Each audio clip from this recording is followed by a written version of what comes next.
Hello everyone, Philosopher Stoner coming at you again. It's been a while since I've made a video. I did my series on the Midnight Gospel, finished that. I noticed that I sent the video to people by email, like other YouTube channels and other people. I never got any feedback. Nobody cares, nobody's interested. And hey, I get that, it's the internet.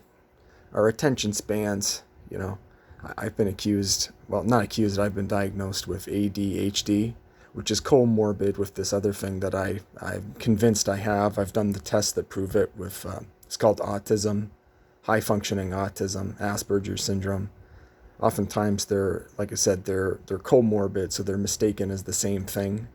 There's a lot of overlap with them. Anyway, yeah, I've been accused of not having any attention and stuff, and I just find, it's the whole society really doesn't have any attention. So yeah, not much to update on. Personal life-wise, I've been doing sales with insurance. I have my investments taken care of without going into elaborate detail, but now I'm paid a dividend, a cash flow of $1,500 a month, whether I work or not. So I'm feeling better. I'm feeling more secure. I have my own...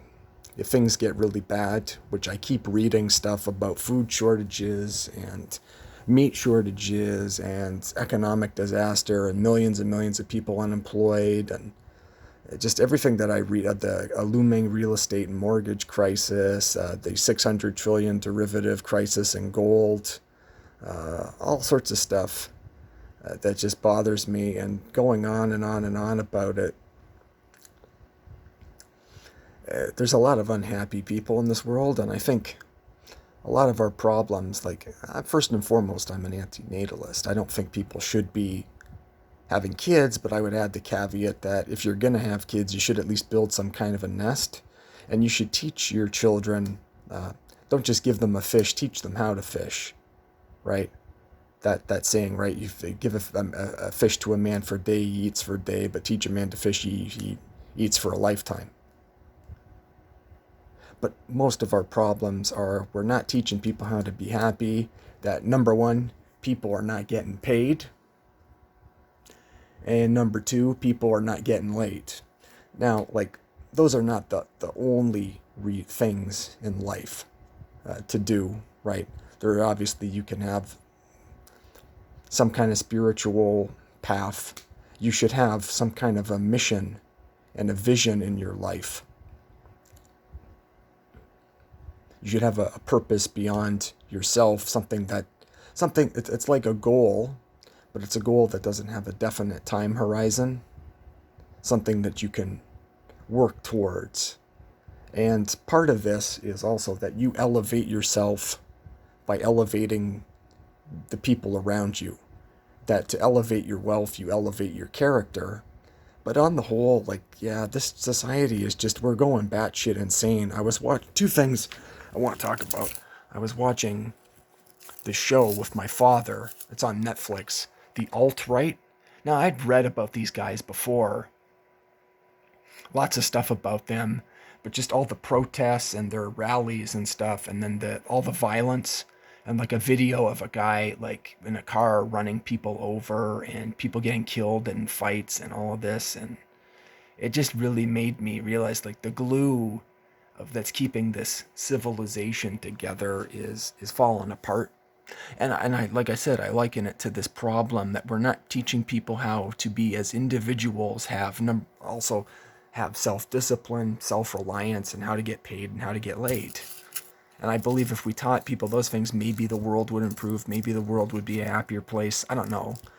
I mean, you could chalk it up to, I guess it is still kind of like some kind of unsatisfiable desire problem like Buddhism, but still I think all of these people are miserable, and they're looking for solutions, and all their solutions and all their answers suck.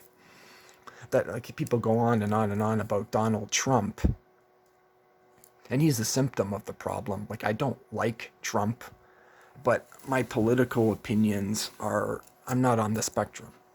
I don't like the official opposition either. And what people are responding to in Trump, his base, is the fact Just this fact alone, he is an alpha male with some kind of a mission and some kind of a vision.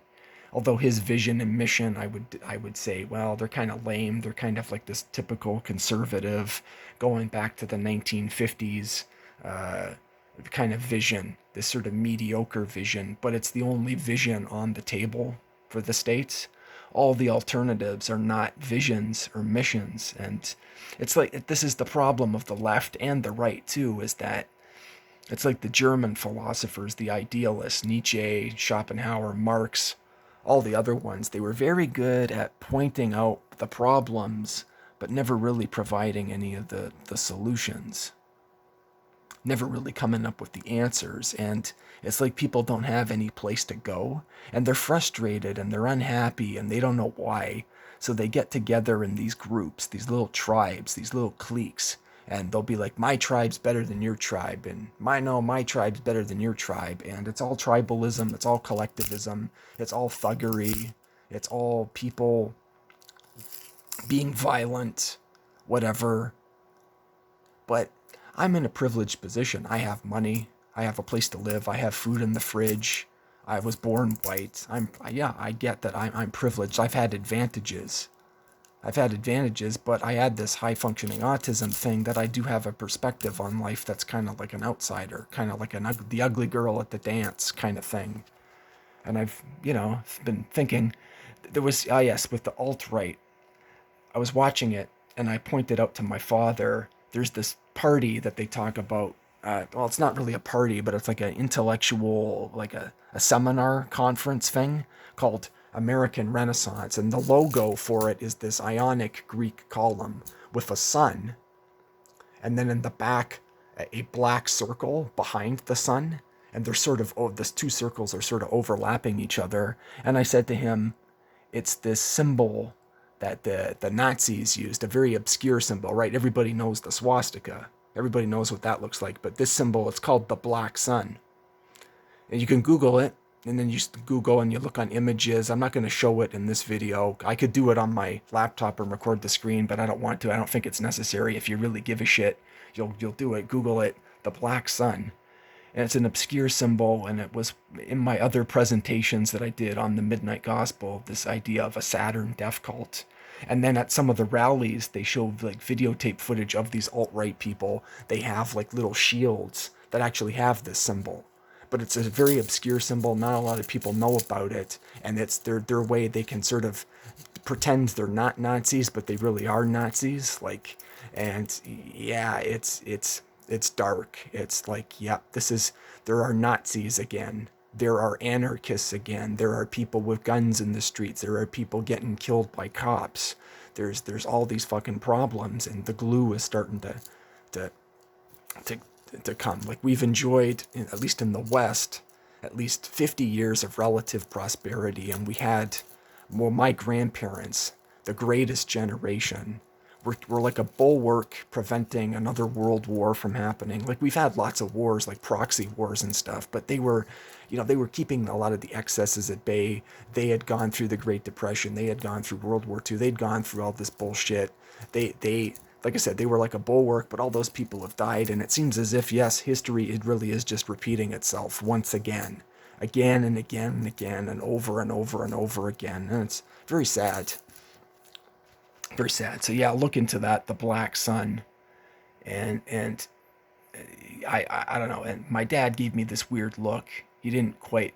I think he was impressed to a degree, like a little tiny bit, but still, he thought it was weird that I knew about this. But I love these symbols, and these symbols are communicating ideas on an unconscious level.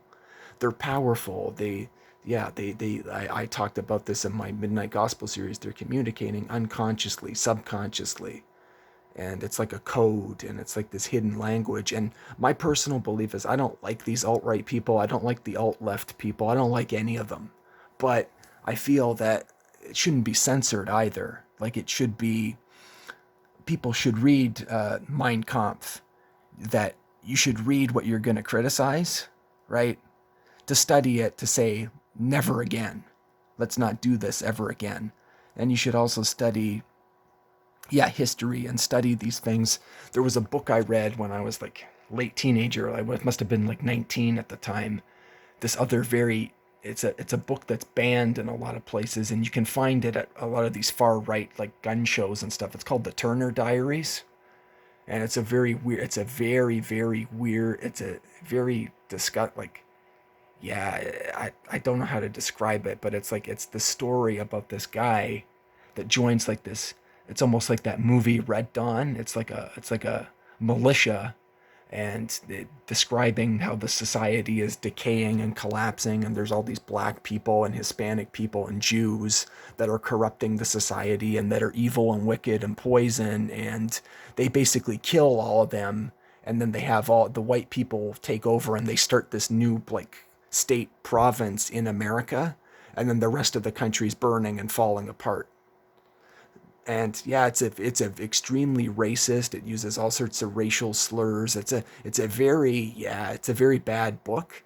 But yes, we should read it to study these people, to, like I said, to say, to teach people this that never again, do not allow this. But see, the thing is that it's, well, the left, right? They're like anti-hate, and they want to censor this and they want to do that. Anti-hate is not the same thing as love, and anti-hate is not teaching people, okay, now we don't hate things. Well, now what do we do? And a lot of these people on the left, it's like, yeah, they want everything to be just gimme, gimme, gimme, gimme. Like it's all somehow just a free fucking lunch, that we're all just going to do things out of love and for the sake of it. When no, people need incentives to do stuff. People need to learn skills. People need to achieve. Greed isn't good. No, greed is very destructive, but ambition is good. Elevating yourself is good. Elevating your character is good. Um, trying to be a virtuous person, helping yourself, helping others.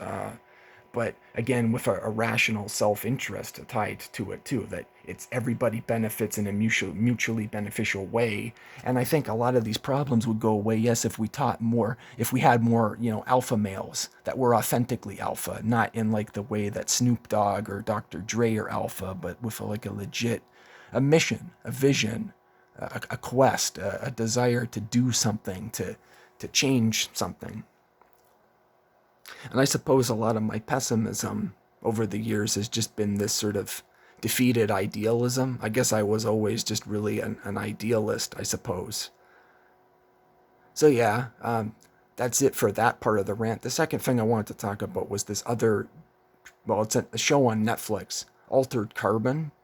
And then this other one, Altered Carbon Resleeved, which is like the second part, and it's animated. It's based on a book by Richard K. Morgan called Altered Carbon. And I read this book. I read a lot of weird books when I was growing up. I studied a lot of different thinkers, a lot of different ideas, a lot of really radical stuff that I don't really think my mother or my father really knew what the fuck I was up to. And I think a lot of it, yeah, maybe I shouldn't have read it. I don't know. It kind of maybe did screw me up here. But it's an interesting, I remembered it. I remembered the plot line, and I started watching the show with someone, my father. And about 10 minutes into it, I started getting anxiety and I couldn't watch it anymore. It was just too dark and depressing. So the gist of it is it's this agenda that's out there, another one of these agendas called the singularity. And there's books about this. You can Google this term, the singularity. And it's this idea with these tech people, these Elon Musk, Bill Gates types, that they want to merge human consciousness with machine consciousness, to merge with AI. So in this dystopian future, they've done this. And everybody's consciousness, your personality, like how I identify myself as Philosopher Stoner and you identify as Bob or Sally, that is on like a computer chip called a stack. So every time you die in your physical body, if you're rich enough and you can have like a clone and get put in another body and sort of be like reborn, rebooted, you get to live again. And then the society, it's as if life has no value anymore because of this. And everything is, even though I disagree with this notion that life is meaningless, it's a very, yeah, in this sense, yes, it is meaningless. Life has no value. The society is very decadent and corrupt. There are these rich people, these elites, that they call them Methuselahs, and they're people that have lived using this technology. They've lived like 500 years or more. One of the oldest ones is like 600 years old. And it's, yeah, this dystopian, and the, there's a lot of, virtual sex, a lot of synthetic drugs, a lot of, people getting killed in the streets, and there's party clubs and raves. And there's like one of the scenes I remember is that there's like it's like an assassination attempt, and people are, listen to how I slurred that. But yeah, they're getting like gorily cut up with like katanas and stuff in this club, and nobody even notices. And then the DJ is playing this music talking about the latest drug to use, and that they have these sleeves. That's a human body that hasn't had the chip put into it. They call them sleeves. That they have these like dead sleeves that you can fuck in the upper levels of this, whatever this compound, this dance club is. And like I said, it's all very decadent, and the virtual reality sex is very dark. It's very, decadent, and power and control. And essentially all the elites are just these, they're these drug addicted sex perverts. They're sort of like Harvey Weinstein or Jeffrey Epstein, or that Nygaard guy or whatever. They're just these decadent sex addict, people. There's all this violence, and it's like a mixture of film noir. It's a mixture of Brave New World by Aldous Huxley. It's a mixture of, Blade Runner, also a little bit of Bushido, which is Japanese philosophy, and then an element of Buddhism as well in it too. And that the dark thing about this world is that there's the main character. He's like this. He's like in the Japanese fiction, they call them Ronin. So that's like a samurai that's lost his tribe or his clan that he's a part of. So he's not an alpha male because he's not a leader, but he's a very aggressive, assertive, dominant kind of guy, but he's like a lone wolf, kind of. And it's like I said, it's like a film noir detective. It's a murder investigation. Although the guy does re-sleeve himself, he wants it investigated because it's under mysterious circumstances who was trying to kill him.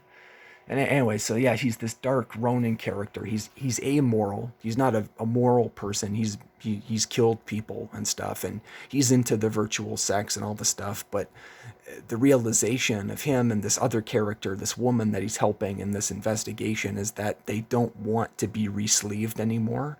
They kind of they want to die. That so his objective becomes that he wants to destroy. It's called the stack. So it's like a backup hard drive where your consciousness is kept. He wants to find out where his is, because these are kept in a place that's mysterious and it's guarded, and they don't allow anybody in it. And his quest is to sort of, to basically, in like the Buddhist terms, yes, to get off the wheel, to avoid being reborn, to avoid coming and playing this game again. But you see, the thing is, there are still in this society, although it's dystopian, there still are like these fringe people that are religious or whatever that do choose to die. They choose not to be re-sleeved or whatever, but it's sort of frowned upon. It's a fringe. They're almost like an underground element. Very rare. They still exist, but yeah, it was just very dark, and just sort of, and I thought about it. I went out and did something with somebody, and then I was reflecting and realized, there's not a lot here, right, to do. There's making money. There's perhaps having a mission and a vision and having some grand purpose to your life. I think that would be a good thing. But a lot of it is just this hedonistic excess, looking for drugs, and wanting virtual sex and pornography and all this sex and all this stuff, and it's hedonistic nihilism basically, and it doesn't have very many places to go. And it's just there that and this book, although the writer of it, Richard K. Morgan, isn't Japanese, the influence in these Netflix series that are based off of it has a very anime Japanese feel to it, and that whole society is very antinatalist. Their population figures, they're basically heading towards extinction. They are not. They have no population growth. In fact, their population's declining. They're not breeding enough people to maintain population, so they're going extinct. And they're just they're too smart. Those people. Yeah, they were too smart a long time ago. They saw the human condition for what it is just this, yes, this desire and addiction that doesn't go away. And I got to be honest that I find aspects of this desire and addiction in myself. I feel desire, I feel addiction. Yeah, I'm just addicted here. And I find it attractive and compelling, but I know I wouldn't want to do it forever either. Like when I'm gone, I kind of want to be gone.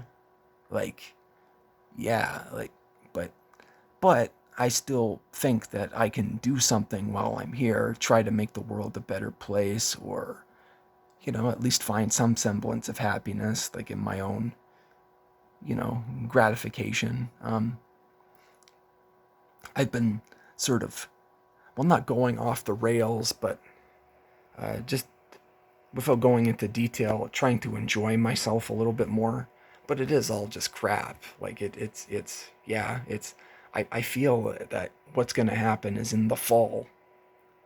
This will be when there's this second wave. And if anything happens, that's when the shit's going to happen. There's going to be this brief lull in the summer. It's going to seem as if everything's going back to normal. Like the stock market is seems like it's back to normal now, but the real economy, the employment figures are still really bad. It's if it happens again, yes, things are going to get uglier and uglier and uglier. And as I was talking about before, the alt right and the alt left and all of this, there's all this radicalism. People are getting radicalized. People are becoming more and more tribal. There's less and less and less visionaries and individuals and creative producer types. It's all just a bunch of thugs. And yeah, you just see that, yeah, and then there are, very much like Altered Carbon, our world is very full of all these very sick people, these Jeffrey Epstein, Harvey Weinstein types, that it's all just money, sex, and power. And there's nothing elevating about any of it. We're not reaching new horizons. And it's tragic because I don't think all of us are inherently evil. I do think, like the Hindus are right, there is a certain battle going on inside of us between good and evil. But I don't think all of us are inherently like evil. I think there are a minority of people, 2% of the population, that are psychopaths. But then we have a world of 8 billion people. That 2%, that's tens of millions of people. And a psychopath really is a person that there was an HBO series about this guy, Richard Kuklinski, and I've probably already talked about him. But the psychiatrist that interviews him, he's a famous psychiatrist. He interviewed Jeffrey Dahmer and a bunch of these other really, sick serial killer types. Jeffrey Dahmer wasn't a psychopath. Like, to do what he did, he had to get drunk. Like, when he buried a dead body and smelled it, it bothered him. He knew every step of the way what he was doing was wrong. And like I said, he had to get drunk or stoned to do it. Whereas Richard Kuklinski was an authentic psychopath. He just wasn't bothered. So his brain, they did brain scans, the centers that perceive fear, way smaller. So real psychopaths do not feel fear. It takes really extreme things for them to feel fear. And as a result of that, they feel no empathy, and also their sense of smell. They do not smell death, and it doesn't bother them. And we should sympathize in the sense that it's like they're mentally retarded. It's like they have a cognitive problem, like what I have. Like I have this high-functioning autism. It's a kind of cognitive problem. Like with my condition, there's just certain things about social stuff that I just don't get. And I've gotten better. I've adapted to it. I'm fairly high-functioning for what I have. But yeah, a psychopath just doesn't, is like, yeah, they're retarded. They just don't get it. And we think, like, say, 20,000 years ago in a hunter-gatherer society, to be fearless would have been an have an advantage, right? If we were facing down, grizzly bears and wolves and stuff, it would help if you were hunting and gathering to not really be afraid. It would have been an asset, but then in a civilization, it becomes corrosive because, yeah, without empathy, it does nothing, glues it together, and then it all just becomes this ruthless pursuit of money, sex, and power without any other agenda tied to it. And yes, it's this 2% of the population that are causing all the problems, but these psychopaths blend in quite well. There's a certain spectrum of things and a checklist of criteria that you got to look for, but yeah, they're the problem. I don't think all of us are inherently wicked, but then also the general population are manipulated by psychopaths because we come from primitive hunter-gatherers. Most people are betas looking for an alpha to follow. And as I said before, like a guy like Trump, to his base, what people are responding to is that he's one of the last few alpha males asserting himself. Like I said, he's a weak alpha male. Like he's not a very, it's not a great vision. It's not a whatever, but there are very few other alpha males with any kind of sense that like a teamwork kind of a thing. And the society is just producing all of these weak people. No discipline, no, like what I got out of Buddhism a lot in the monastic tradition. I spent like, after my mom passed away and some other stuff happened to me, I spent like 2, almost 3 years where I didn't have a girlfriend, I had no sex. I learned to live alone. Like I learned to not need people.